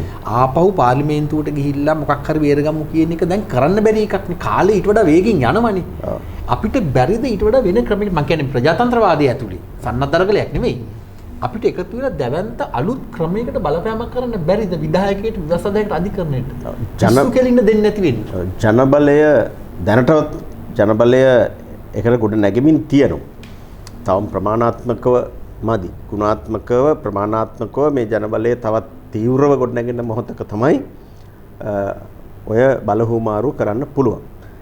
නමුත් අපිට බලහුමාරුව කරන්න වෙනවනේ. ජනතාව හෙට වීදි බැහැලා මේ ආණ්ඩුවට විරුද්ධව මහා දැවැන්ත පෙළපාලි උද්ඝෝෂණ ගිහිල්ලා මේ ආණ්ඩුව ගෙදර ඵලයව් කියලා කිව්වත් යවන්න වෙන්නේ අර කියන ක්‍රමවේදයට.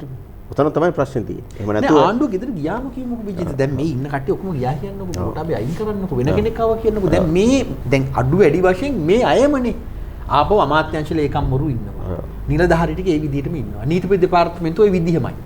මම කියන්නේ අලුතෙන් ගෙනල්ලා මිනිස්සු අඟහරු ලෝකෙන් ගේන්න බෑනේ.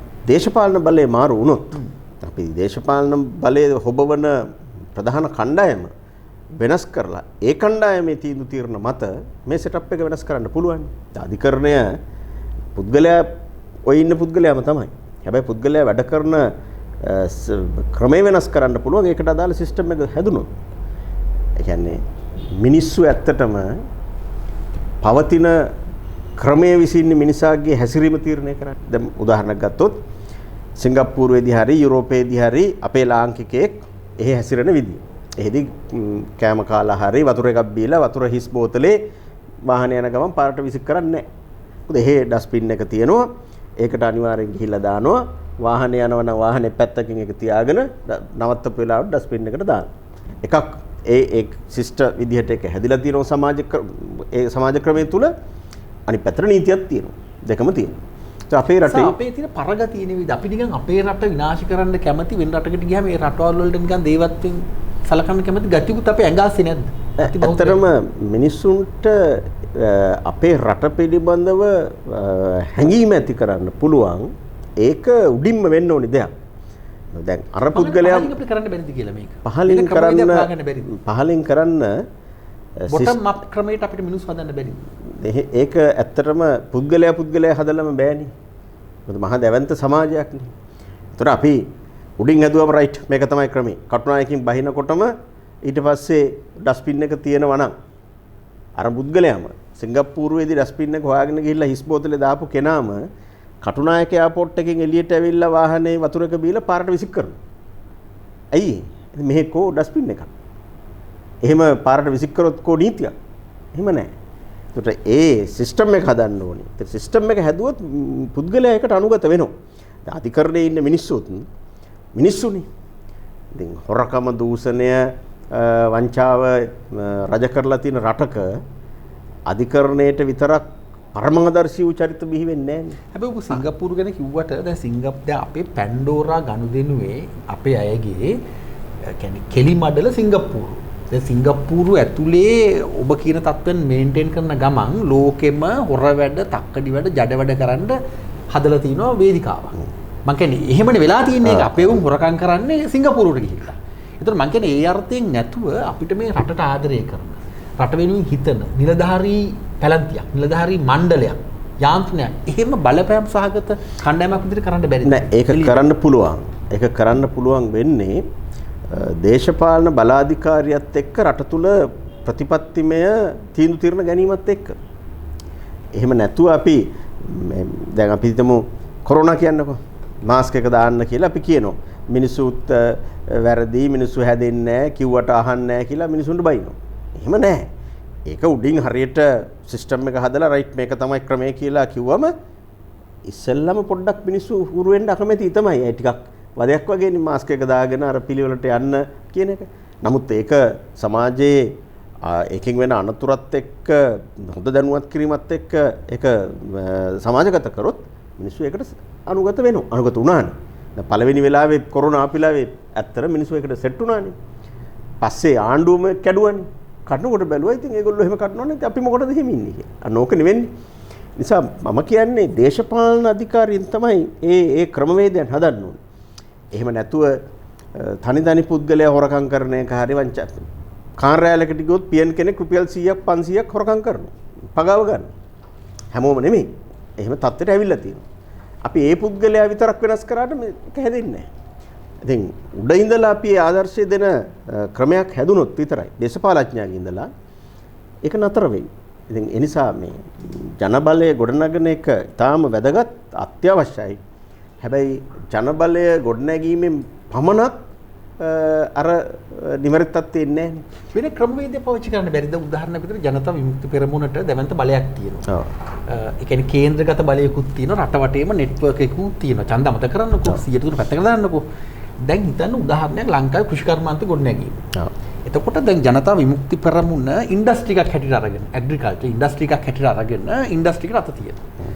ඔබේ අය අර පොදු දේපොළ ක්‍රමයේ යටතේ ඔබේ මූලස්ථානයේ යටතේ දැවන්ත වාණිජ්‍ය ප්‍රජාවක් හදනවා. උදාහරණයක් විදිහට. හිතන්නකෝ ඔබේ ලෝගෝ එක තමයි තියෙන්නේ. එතකොට හැම දිස්ත්‍රික් එකම තියෙනවා මේ ආහාර ද්‍රව්‍ය එකතු කරන සෙන්ටර් එකක්. ගබඩා හදනවා. ඒ අරමුදල් එන ලාභය අවම ලාභයක් සමාජ යුක්තිය වෙන්නේ ඔබේ පක්ෂයේ අරමුදල් වලට එකතු වෙනවා. හැම දිස්ත්‍රික් එකම හොඳ ෆැමිලි රෙස්ටෝරන්ට්ස් හදනවා. හොඳම ආහාර, ස්ටෑන්ඩඩ්ස් මේන්ටේන් කරන තැන්. ඒ කියන්නේ වෙන දැවන්ත නෙට්වර්ක් එකක් හදනවා.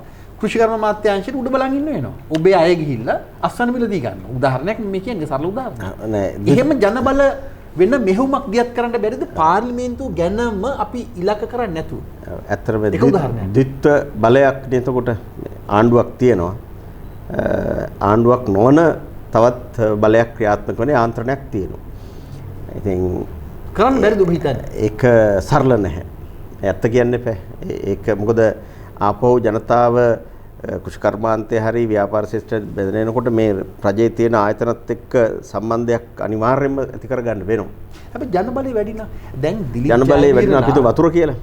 වතුර ටික ගන්න වෙන්නේ ආපහු මහවැලි අධිකාරියෙන් හරි. එහෙමනේ. මෙහෙම ගත්තොත් අපි දැන් දිලිත් ජයවීරලා අශෝක් පත්‍ර කියලා අපි කතා කරන්නේ දැන් චන්න ජයසුමල්ලේ මැද්දි වැඩ කරනවා. දැන් ඖෂධ ජාවාරම වගේ එකක් ක්‍රියාත්මක වෙන්නේ ආණ්ඩුවටත් යටින් එක උඩින් පැත්තකින්. දැන් කතා වුණේ ඒකනේ. මේකම අනිත් පැත්ත හරවන්න බැරිද අපිට? ඒ කියන්නේ අපි ඉන්ඩස්ට්‍රීස් ටික යහ අරමුණින් යහපත් අරමුණින් වෙන විදිහකට බල ගන්නන්න බැරිද කියලා ඒක සංකල්පීය වශයෙන් හොඳයි. නමුත් ප්‍රායෝගික භාවිතාරණ ගද්දී අමාරුයි. ඒකට හේතුව තමයි මොකද ආපහු අපි හදාගෙන යන ඒ ඔවග් දේවල්ට අනුගත කරන යන්නේ තයි මිනිස්සුනේ. ඒකට අර පැත්තෙන් රජයේ අනුග්‍රහයෙන් තියෙන එකක් තියෙද්දිනේ අපිට මේකට යන්න වෙන්නේ. එතකොට අර පැත්තට තල්ලු වෙන එක වැඩි. ඒක වළක්වන්න ලේසි නෑ. තැනක දෙයක අපිට මොඩල් එකක් කරත හැකි. තෝරාගත්ත ප්‍රදේශයක තැනක දෙයක දැනුත් එහෙම ඒවා තියෙනවා. හැබැයි ඒවා රටක සමාජයක ව්‍යාප්ත වෙච්ච ක්‍රමයක් විදිහට පරනම් අනිවාර්යයෙන්ම රාජ්‍ය ආන්ත්‍රණය අත්‍යවශ්‍ය වෙනවා. ජනමාධ්‍ය දැන් ලංකාවේ ජනමාධ්‍ය කැපිටල් මහරජාගේ දිලිත් ජයවීරගේ අශෝක් පත්‍රගේ රේනෝ සිල්වාගේ දැන් JVP එකට පුළුවන් අර VFA මට මතකයි ඔබේ පක්ෂය පටන් ගන්නවා දැවන්ත මොඩල් මීඩියා එකක් හදන්න පුළුවන්. දැන් ඒ උදාහරණෙම ගත්තොත් කවුද ෆ්‍රීකවන්සි දෙන්නේ මේ ලයිසන් එක දෙන්නේ? දැන් වෙනත් ක්‍රම තියෙනවනේ channel පටන් ගන්න. මම කියන්නේ අපි දැනට තියෙන එක අමතක කරලා දැම්මොත් ඩයලොග් TV එකක්. මම මේ ප්‍රොමෝෂනල් අදහසකින් නෙවෙයි කියන්නේ. ඩයලොග් හරි PO හරි TV එකක් පටන් අරගෙන දැවන්ත ඒ කියන්නේ මොඩල් එකක් හැටියට විකිනෙන්නේ නැති එකක්. ඖෂධ සමාගම් වලට රසායනික සමාගම් වලට මිලදී ගන්න බැරි ජනමාධ්‍ය කරු විශාල ප්‍රමාණයක් හදන්න පුළුවන්. මිනිස්සු බලන්න පටන් ගන්න. මිනිස්සු ප්‍රතික්ෂේප කරයිනේ මේවා. එවැනි විකල්ප මාධ්‍ය යන්න පුළුවන්. හැබැයි POTV සහ ඔය කියන සමාගම් සතු සමාගම් හරහා ඒ වගේ ඒවා පටන් ගනිත් ආය TRC බැඳීමක් තියෙනවා. එහෙම නැතුව අපිට POTV තිබුත් TRC එක ධන ගහන එකක් නැද්ද ජනබලය ඉදිරියේ? TRC එක මෙහෙවන්නේ ජනාධිපතිනේ විධායක බලය ඉන්නේ. ජනබලය ලොකු නා. අපි තුමු ටෙලිවිෂන්ස් බලන්නේ නැත්තම් මිනිස්සු උදාහරණයක් මම අහන්නේ මේ ප්‍රතික්ෂේප විරෝධය ප්‍රතික්‍රියා බලන්නේ බලන්නේ ඔබ ඒවා විතරයි නිකන් උදාහරණයක් ලංකාවේ එක මොහොතකට එනවා ලංකාවේ ගම්බිම් වල බලන්නේ මිනිස්සු තිර අරගෙන JVP එකේ TV එක මම උදාහරණයක් ඔබට කියන්නේ JVP එකේ TV එක කියන එක ඇත්තටම කරන්නේ හොඳයි අපි විකල්ප මාධ්‍ය පාවිච්චි කරන එක පිළිබඳ අපි දැන්ටත් ඒක කරමින් ඉන්නවා නමුත් අර නීත්‍යානුකූලව ලයිසන් එක අරගෙන රූපවාහිනී නාලිකාව පටන් ගන්නවා කියන්නේ. ඒතර එහෙම එකක් පටන් ගන්න බෑ නියාමන කොමිසමේ අවසරයක් නැතුව. ඒතර ඒක තියෙන්නේ ජනාධිපති යටතේ. ඒතර විකල්ප පුංචි ඒවා කරන්න පුළුවන්. විකල්ප ඒවා ගොඩක් ගිහිල්ලා යම් දිනයකදී ඔය කියන ප්‍රධාන රජයේ මාධ්‍ය සහ ප්‍රධානයයි කියා ගන්නා පෞද්ගලික නාලිකා ප්‍රතික්ෂේප කරන්න පුළුවන්. ඉතින් ඒක ගොඩනැගීම කියන එකට යම් කාලයක් සහ යම් බලවේගයක් සූදානම් කරන්න දුෂ්කර තත්ත්වයට යටතේ යන්න වෙනවා. එහෙනම් බලාපොරොත්තුවක් තියෙනවද? ඇත්තටම දැන් කරන්නෙත් ඒක තමයි. මේ කරන්නෙත් ඒක. උදාහරණයක් විදිහට ගත්තොත් මේ අපි මේ සාකච්ඡාව පවත්වන්නෙත් එහෙම. ප්‍රධානයයි සම්මත පෞද්ගලික නාලිකාත් නෙමෙයි. රාජ්‍ය ප්‍රධාන නාලිකාත් නෙමෙයි. ඒතර විකල්ප අපි කියන්නේ මයික්‍රෝ ලෙවල් වැඩක් නෙමෙයි. මේ මයික්‍රෝ ලෙවල් වැඩ කීපයක් කරහා මයික්‍රෝ ලෙවල් මාධ්‍ය කියන එක මැක්‍රෝ මාධ්‍ය බවට පත් වෙන්න පුළුවන්. ඒක ඉතින් ටිකක් චැලෙන්ජ් අභියෝගාත්මක වැඩක්.